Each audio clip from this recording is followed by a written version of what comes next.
Mi nombre es Fran Mejía. Quiero darles una cordial bienvenida a esta, la primera charla magistral de la asignatura de psicopedagogía. Espero que lo que vamos a transmitir en este tiempo sea de su completo entendimiento. Bienvenidos. Bueno, entrando en materia, la primera temática que vamos a abordar el día de hoy es lo relacionado con modelos pedagógicos. Y se preguntarán ustedes, ¿qué es un modelo pedagógico? Un modelo pedagógico particularmente son estas premisas, estas orientaciones, estas indicaciones que podemos obtener de un autor en específico sobre cómo encaminar un proceso de enseñanza-aprendizaje. Entonces son estas orientaciones, estas guías que efectivamente elaboran varios autores y presentan sus características particulares en los procesos de enseñanza-aprendizaje. Entonces se preguntaron ustedes qué es el conductismo, qué es el primer modelo pedagógico que vamos a abordar el día de hoy. Si analizamos la primera palabra que habla del conductismo, tiene una estrecha relación con la conducta, porque este modelo se centra en estudiar la conducta del ser humano quien aprende.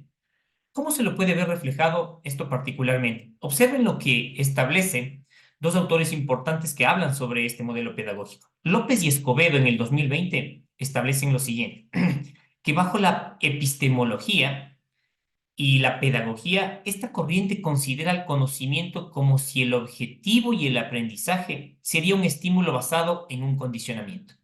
En otras palabras, podríamos decir que el conductismo como tal se centra en transmitir conocimientos en base a estímulos, emitiendo reforzadores para las conductas que yo quiero que se repitan y castigando aquellas conductas que considero que no deberían repetirse. ¿Esto cómo yo lo puedo ver representado en la teoría? Si ustedes escucharon en mi anterior intervención, el término que más se repite dentro de este modelo pedagógico es el estímulo. El estímulo, la respuesta, la memorización, la repetición y la imitación. Pero uno de estos que permanentemente se repite dentro de la base conceptual es el estímulo. Por eso, ¿qué es un estímulo?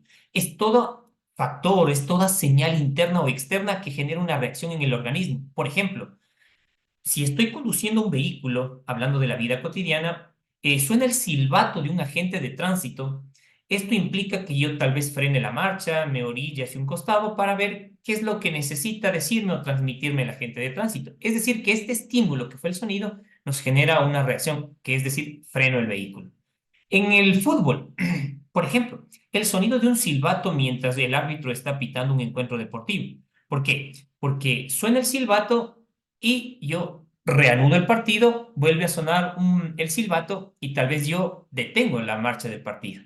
Entonces, mire cómo estos son ejemplos de estímulos que pueden controlar conductas de las personas que en ese momento podrían estar ejecutando un encuentro deportivo. Otro ejemplo, por ejemplo, es las indicaciones, las órdenes que puede impartir un director técnico en el desarrollo de un encuentro deportivo, donde le dice más atrás, toma la marca, por favor, salgan todos en repliegue, tomen la marca, mire, hagan superioridad numérica, o bueno, todas las indicaciones que pueda dar un director técnico en el desarrollo de un encuentro deportivo o a su vez durante una sesión de entrenamiento. Este es otro ejemplo de estímulo. La pancarta, cuando ve a alguien, ¿no es cierto? Observa, me toca salir, observa la pancarta y sale entre otro jugador. El sonido de un teléfono. Suena el teléfono y comienzo a buscar dónde está el teléfono, escucho, lo tomo y contesto. Estos son ejemplos de estímulos. Cabe aclarar que estos son estímulos externos. También existen estímulos internos. Por ejemplo, el dolor de cabeza me duele al interior del ser humano y se exterioriza hacia afuera. ¿Cómo se exterioriza hacia el medio, hacia el entorno? Tal vez con indisposición, tal vez con el hecho de mostrarme indispuesto, de notarme mal genio. Bueno, es así como desde manera interna se exterioriza hacia afuera. Todos los que habíamos hablado antes relacionados con el fútbol, en cambio, son externos, porque desde afuera se demandan el control de una conducta del ser humano en su interior.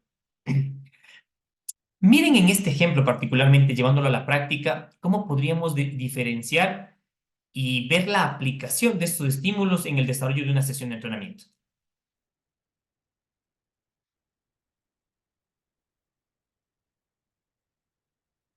Vamos a empezar con nuestro trabajo. Vamos a poner atención para darles la indicación del trabajo que se va a llevar a cabo el día de hoy. ¿Sale? El objetivo es el control de valor. Vamos a trabajar una secuencia sencilla con pases cortos, pases frontales, sin oponente, ¿vale? El pase debe ser con parte interna, el control de balón lo debemos de manejar principalmente con parte interna, ¿sale? El objetivo es que nuestro control de balón sea orientado al segundo pase que yo voy a dar, ¿sí? Es decir, mi compañero me entrega el balón, mi control debe ser enfocado a poder regresar el balón de una forma correcta, ¿vale? Si yo recibo el balón y lo controlo de una forma incorrecta, el segundo pase va a salir mal. Por eso hay que enfocarnos en controlar de forma correcta. ¿Listo? Vamos a ver el primer ejemplo. Sebastián le da pase a Ociel. Ociel controla para que en 2 toques pueda regresar el balón. Empezamos. El ejemplo. Listo. 1, 2. 1, 2. 1, 2. Para. Control. Viene. Correcto. ¿Fijaron? El balón. Échame el balón. Debo de controlarlo de forma correcta, que me quede una distancia considerable para poder soltar el segundo paso. Bien, vamos a empezar todos al silbatazo. Iniciamos. Pase. Controlo. Suelto. Controlo. Suelto. Hasta aquí bien vale analizar algunos pasajes de este video. Por ejemplo, ¿qué tipos de estímulos se pudieron observar? Las indicaciones del profesor. Todo lo que imparte en indicaciones para poder ejecutar de manera adecuada un ejercicio, eso se convierte en un estímulo. Posteriormente se escucha el sonido del silbato para iniciar el ejercicio. Además, hay otras cosas importantes que son características de cómo llevarlo a la práctica. Este conductismo como modelo pedagógico. Existen algunas características. Por ejemplo, se fomenta la memorización. ¿Dónde se fomenta la memorización? Cuando a Sebastián y Ociel les hace demostrar el ejercicio, es decir, cómo quiere que sus demás jugadores repitan este ejercicio. También puede estar encaminado por parte del entrenador. Cuando el entrenador demuestra, le dice, así es como se ubica el pie para hacer un correcto pase, para hacer un correcto control. Es decir, que él demuestra y fomenta la memorización. ¿Para qué? Para que ellos después repitan el ejercicio e imiten todos los gestos técnicos que pudieron haber sido demostrados por el director técnico. 5 cosas que no deberíamos perder de vista de esta primera variante del conductismo. Esta se llama el condicionamiento clásico. Existen estímulos en indicaciones, sonido del silbato, entre otros. Se controlan las conductas, que son las respuestas. Se fomenta la memorización, la repetición y la imitación. Esto se pudo ver en algunos pasajes de este video. En cambio, hay una segunda variante que la denominamos como el condicionamiento operante. Se mantienen los estímulos, se mantienen las respuestas, pero aquí hay reforzadores, hay refuerzos positivos y negativos y castigos.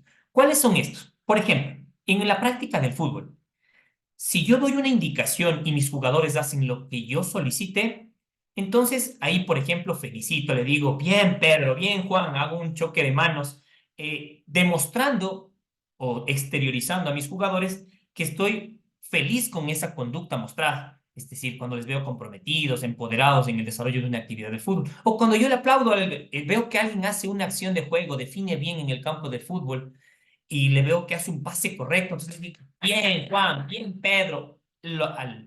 A la persona que ejecute lo que yo aspiraba como director técnico, entonces refuerzo con aplausos, reconozco ante los demás, le choco la mano, le doy un Gatorade, le puedo entregar una medalla o cualquier clase de estímulo que puede verse representado bien como un premio. A eso llamamos refuerzo positivo. De manera implícita le estoy diciendo, sigue haciendo eso porque va a ser recompensado por la persona a quien está dirigiendo. Es decir, le estoy controlando su conducta, transmitiéndole que siga incurriendo en ese tipo de actividades o en ese tipo de acciones, que son conductas. El refuerzo negativo, en cambio, para esto primero tengo que saber qué es un estímulo aversivo. Un estímulo aversivo es algo que no nos genera complacencia, algo que nos genera en un primer momento incomodidad, desagrado. Por ejemplo, el hecho de que un profesor nos saque de la sesión de entrenamiento cuando no hacemos algo. Alguien que no está haciendo de manera adecuada algo, el profesor le dice, sal de la sesión. Entonces, eso ya se convierte en un estímulo aversivo. Le saca de la sesión el director técnico y hasta ahí, en otras palabras, vendría a ser un castigo. Pero al verle que se está retirando y le dice, vente nomás para acá, por favor, reincorpórate, pero que sea la última vez que te portas así. En resumen, le está retirando el castigo y le permite volver a ingresar a la sesión de entrenamiento. Entonces, el retirar este estímulo aversivo o retirar el castigo eso se convierte en un refuerzo negativo. ¿Por qué? Tal vez él dirá, este profesor me castiga un ratito y después se le pasa. Entonces puede ser que esa conducta se siga repitiendo. Por eso es que los refuerzos negativos también aumentan la probabilidad de que una conducta se repita. El refuerzo positivo que habíamos visto antes, más este refuerzo negativo que estamos viendo, aumentan la probabilidad de que una conducta se repita.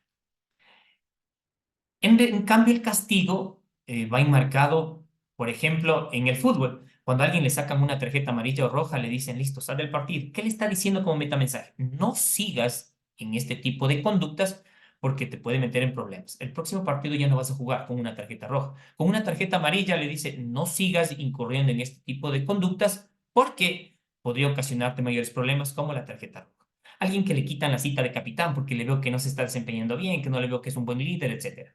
Entonces eso es un castigo, es decir, emitir un estímulo para intentar de que esa conducta no se repita. A eso lo llamamos castigo.